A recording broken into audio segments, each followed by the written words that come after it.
अस्सलाम वालेकुम। मेरे पास ग्रैंड प्राइम फ़ोन है। इसको हम आज अपग्रेड करेंगे एंड्रॉयड 8 पे, क्योंकि इस फ़ोन में यूट्यूब नहीं चल रही, एंड्रॉयड 6 पे है। और एंड्रॉयड 8 पे करने के लिए हम इसमें कस्टम रोम इंस्टॉल करेंगे। उसके लिए ज़रूरी है कि आप बिल्ड नंबर पे 3 दफ़ा क्लिक करें ताकि फ़ोन की सेटिंग में डेवलपर ऑप्शन आ जाए। और डेवलपर ऑप्शन में आपने जाना है और OEM अनलॉक का ऑप्शन अनेबल कर देना है। ठीक है, इसके बाद आपने फ़ोन को मुकम्मल ऑफ़ कर देना है। ऑफ़ करने के बाद फ़ोन को आपने डाउनलोड मोड पे शिफ्ट करना है। और डाउनलोड मोड पे जाने के लिए आपने फ़ोन का वॉल्यूम अप का बटन, मेन्यू का बटन, जबकि पावर का बटन, तीनों बटन एक साथ दबाए रखने हैं। सॉरी, वॉल्यूम डाउन का बटन, मेन्यू का बटन और पावर का बटन, ये तीनों बटन एक साथ दबाए रखने हैं तो फ़ोन डाउनलोड मोड पे जाएगा। जैसे कि डाउनलोड मोड का नोटिफिकेशन आए, आपने एक दफ़ा वॉल्यूम अप का बटन दबा देना है तो डाउनलोड मोड आ जाएगा।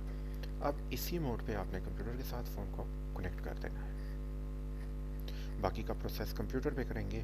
तो ये फ़ोन को मैंने कनेक्ट किया। अब कंप्यूटर की स्क्रीन पे चलते हैं। यहाँ पे आपने ऑडियन टूल ओपन कर लेना है। छोटा सा एक टूल है जो कि आपको डिस्क्रिप्शन से मिल जाएगा। इस टूल पे क्लिक करते हुए इसको ओपन करेंगे।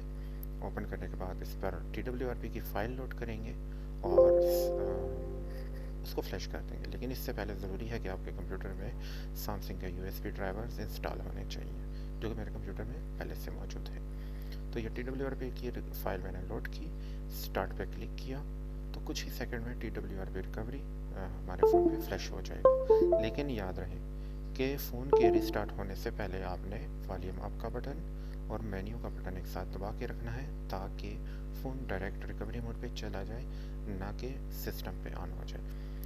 अब ये फ़ोन डायरेक्ट रिकवरी मोड पे आ चुका है। अब इसी मोड पे जब हम कंप्यूटर के साथ फ़ोन को कनेक्ट करेंगे तो हम माई कंप्यूटर में देखेंगे कि फ़ोन कनेक्ट हो चुका है, जबकि इसको ओपन करने पे इंटरनल स्टोरेज शो नहीं हो रही। तो इसके लिए हम रिकवरी मोड पे यहाँ पे वाइप सेक्शन में जाएंगे, वहाँ से फॉर्मेट डाटा पे क्लिक करते हुए फॉर्मेट डाटा करेंगे।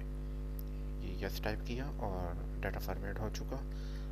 अब माई कंप्यूटर में जब हम अपने फ़ोन पे क्लिक करेंगे तो इंटरनल स्टोरेज शो होगा। कस्टम रोम को कॉपी किया और फ़ोन के इंटरनल स्टोरेज में मैं पेस्ट कर दूंगा। कस्टम रोम आपको इस वीडियो के डिस्क्रिप्शन से मिल जाएगा। अगर डिस्क्रिप्शन में लिंक यूट्यूब को पसंद ना आई और उन्होंने डिलीट कर दी तो आप मेरी वेबसाइट firmware4mobile.com पे जाएँ, वहाँ से डाउनलोड कर सकते हैं। फाइल कॉपी हुई, उसके बाद हम जाएंगे वाइप सेक्शन में और ये पहले 3 पार्टीशन हैं उनको वाइप कर देंगे। ये वाइप हो चुकी। अब बैक जाएंगे और इंस्टॉल सेक्शन में जाएंगे और हम अपना कस्टम रोम सेलेक्ट करेंगे और कस्टम रोम इंस्टॉल पे क्लिक करते हुए उसका इंस्टॉलेशन का प्रोसेस आगे बढ़ाएंगे।